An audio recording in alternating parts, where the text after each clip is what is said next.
Hey y'all, and welcome to Brawl.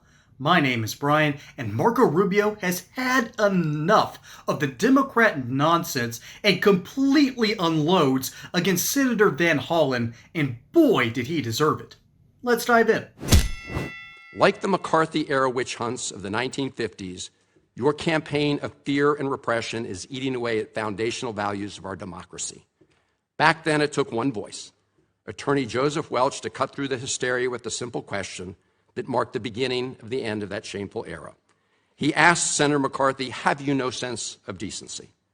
And I would ask you the same, Secretary Rubio. But you have shown through your words and your actions what the answer is. And I have to tell you directly and personally that I regret voting for you for Secretary of State. I yield back. May I respond? You may sit. Well, first of all, your regret for voting for me confirms I'm doing a good job, based on what I know. Well, that's just a flippant statement, Mr. for. Secretary. Can I respond, Mr. Chairman? You may. I didn't ask. Senator, please let the Secretary have I'd be the floor. happy to, but then I can respond to his. Your time's up, Senator, and willfully used, I might add. Well, your remarks do not represent the view of this committee. Well, Mr. Secretary, please. Well, I'd like to. I can't respond to everything he said because much of these are untrue, but I'll go through a few. First of all, I'm actually very proud of the work we've done with USAID. For example, I don't regret cutting $10 million for male circumcisions in Mozambique. I don't know how that makes us stronger and more prosperous as a nation. I don't regret psychosocial support services. I raised Sudan, Mr. Secretary. Can I respond, Senator? Senator, I'd ask you to suspend. You had 7 straight minutes of I chose to use my time that way, Mr. Chairman. That's my right to Please use my suspend time that way. Secretary Rubio. Well, I can go on. I mean, there's other things here. We spent $227,000 for Big Cat's YouTube channel from USAID. We spent $14 million for social cohesion in Mali, whatever the hell that means. So I can go on and on. I got the list here, and there's more. I didn't even bring the whole list. In the case of El Salvador, absolutely. Absolutely. We deported gang members, including the one you had a margarita with. And that guy is a human trafficker, and that guy is a gangbanger, and the evidence is going to be clear. In the days to come, you're going to see who you went to defend. Senator, I'm sorry, please, Mr. Chairman. Secretary Rubio has the floor. Mr. Chairman, he can't make unsubstantiated comments like that. Secretary Rubio has the floor. You've had your Secretary time. Rubio should take that testimony to the federal court Senator, of the United States because well, he hasn't done it under oath. Here's another point, okay?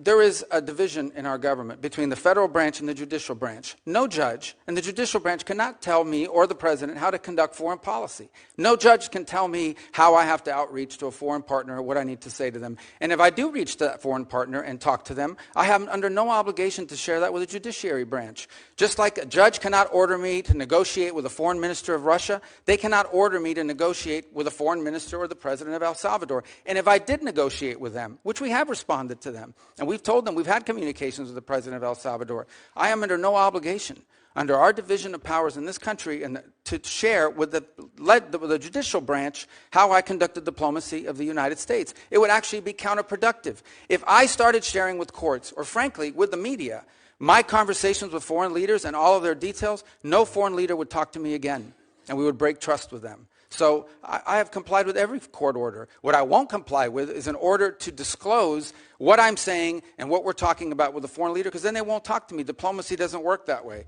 About the student visas, let me say this. I don't deport anybody, and I don't snatch anybody. The State Department does not have officers in the street snatching everybody. What I do is revoke visas, and it's very simple. A visa is not a right. It is a privilege. People apply for student visas to come into the United States and study. And if you tell me that you're coming to the United States to lead campus crusades, to take over libraries and try to burn down buildings and acts of violence, we're not going to give you a visa. Is that what Ms. Ozturk did? We're not going to give you a visa. Is that what she did? Come on, Mr. Secretary. And every single one of these blowing cases, the smoke factors here are now. different. Senator, the bottom line is if you're Senator, coming here to stir up trouble on our campuses, we will deny you a visa. And if you Does have the a First visa Amendment and we apply find you, to we'll people revoke living it. in the United States? And we're going to do more. There are more coming. We're going to continue to revoke the visas of people who are here as guests and are disrupting our higher education facilities. People are paying money. These kids pay money to go to school, and they have to walk through a Writing an bunch of op-ed lunatics to the who are tough here on student newspapers visas. disrupting the Simple foreign as policy of the United I want to States. do more. I hope we can That's find more of these people. pathetic, Mr. In fact, Secretary. the other day, some guys led a riot. I forgot what university it was, and I asked, please, can you find the arrest records of all the people that were arrested at that riot at that campus? Because if any of them have a visa, we're going to revoke it. I feel so much safer when you lock up people like Ms. Osterk, Ms. Secretary. We've had enough time on the subject. Thank you very much. Van Hollen might have meant that last comment as sarcasm, but you know what? I feel safer. I feel safer that students who are here on visas, who are out there in these ridiculous protests, supporting terrorist organizations, I feel safer knowing that my tax dollars are no longer going to that. I feel safer when these people are properly deported to their nations of origin.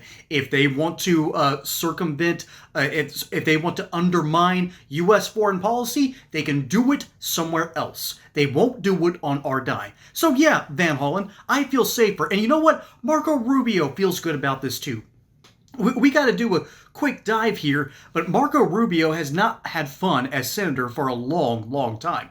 As a matter of fact, ever since he ran in 2016, he has not had too much fun.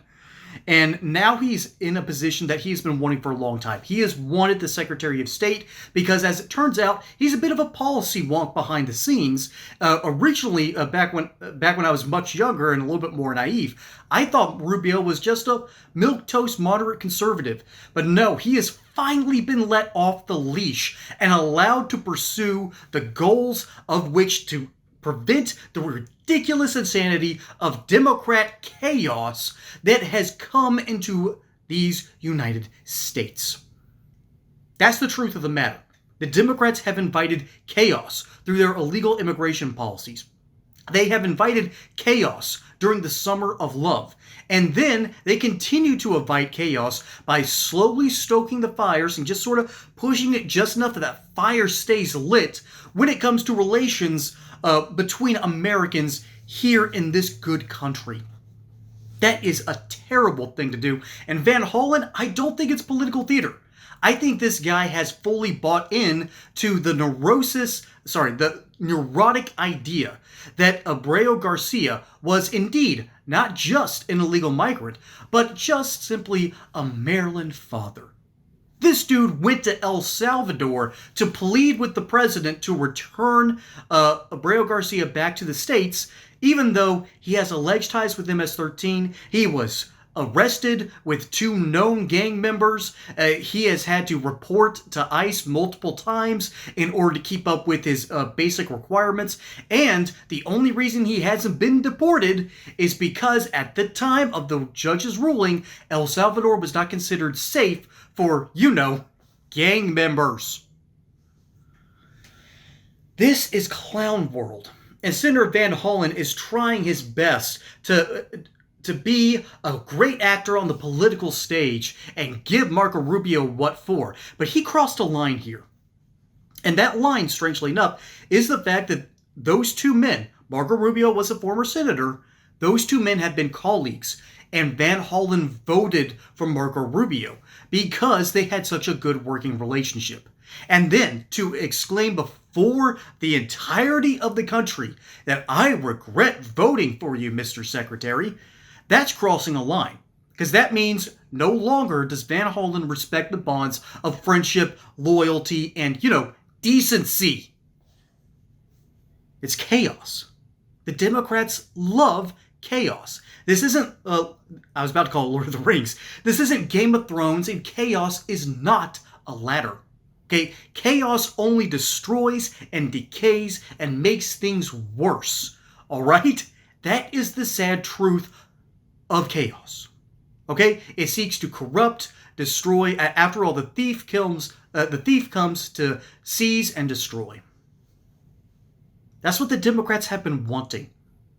They have wanted this for a long time. And maybe at one point, the Democrat Party used to be moderates, back when the moral majority was a real political movement, and reminded the Democrats, hey, you need to come back to the middle. You're going a little bit off into the weeds. Now, that's only my understanding of history. I was a child in diapers at that time, back when Newt Gingrich led the Republican Revolution in '94. But Democrats have long wanted to enact their insane policies, where they open up the borders and have no vetting whatsoever, where they do not care where people come from and what kind of people are here. And when I say that, I'm talking about vetting for terrorists, vetting for people who want to seek and destroy the United States from within. You'd think that in order to be a good patriotic person, you would vet people at the border. But Van Hollen is out here clutching his pearls, talking about the time that someone got sent to jail and then soon to be deported because they abused their legal rights as visa holders in the United States. And he is out here clutching his pearls, saying sarcastically that I feel safer knowing this person's in jail, right? Well, guess what, folks? Guess what, Democrats? We do. We do feel safer. We do feel safer knowing that people that want chaos to reign here in the United States have been removed than people who have wanted to rot the United States from within, like Tren de Aragua members, MS-13 members. It's a good thing we're deporting this. And so Van Hollen broke not only the trust of the American people, and for some reason not his own voter base. I don't know what's in the water over in Maryland. I've had it before. It made me go crazy for a couple of days. I'm only half joking about that. But Van Hollen has fully embraced the insanity and the insipid policy goals of the modern Democrat Party, and this needs to stop. And fortunately, Marco Rubio is doing his job as Secretary of State and head of the Department of State to remove people from the United States that do not belong here. I think this is something that easily most Americans can agree on. Sadly, Democrats have not gotten the memo. Folks, my name is Brian. Hope you enjoyed that segment here on Brawl. Don't forget to like and subscribe. Catch you on the next one. Until then, y'all have a good one.